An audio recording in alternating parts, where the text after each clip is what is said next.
ഈശോ മിശിഹായ്ക്ക് സ്തുതിയായിരിക്കട്ടെ. ഒരു ചെറിയ കഥ പറയാം. ഒരു ഗ്രാമത്തിൽ രാത്രി സമയത്ത് കറണ്ട് പോയി. എല്ലായിടത്തും ഇരുട്ടായി. ആളുകൾക്കൊന്നും കാണാൻ കഴിയാതെയായി.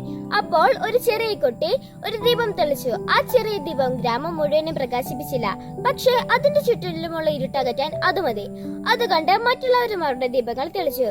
കുറച്ചു സമയത്തിന് ശേഷം ആ ഗ്രാമം മുഴുവൻ പ്രകാശത്താൽ നിറഞ്ഞു. ഈ കഥ നമ്മെ എന്താണ് പഠിപ്പിക്കുന്നത്?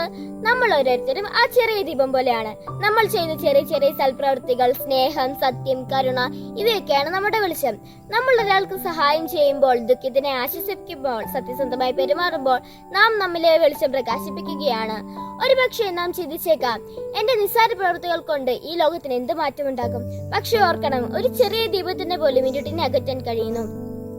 അതുപോലെ നമ്മുടെ ചെറിയ സ്നേഹപ്രവൃത്തികൾ മറ്റുള്ളവരുടെ ജീവിതത്തിൽ വലിയ മാറ്റമുണ്ടാക്കും. ഈശോ നമ്മെ വിളിക്കുന്നത് ലോകത്തിന്റെ പ്രകാശമാക്കാനാണ്.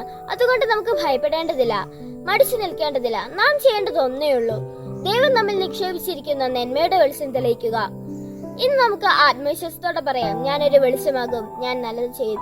പ്രിയപ്പെട്ട കൂട്ടുകാരെ, ഈ അവധിക്കാലത്ത് ഇനിയുള്ള ഓരോ ദിവസവും മാതാപിതാക്കളെ ചെറിയ ജോലികൾ സഹായിച്ചും വീട്ടിലെ ജോലികൾ നോക്കിയും കണ്ടു ചെയ്തും നമുക്ക് വീട്ടിൽ വെളിച്ചമാകാം. നിങ്ങൾ തയ്യാറാണ്? എങ്കിൽ പിന്നെ വൈകണ്ട, ഇപ്പോൾ തന്നെ തുടങ്ങാം. ഇതൊരു നല്ല തുടക്കമാകട്ടെ. God bless you.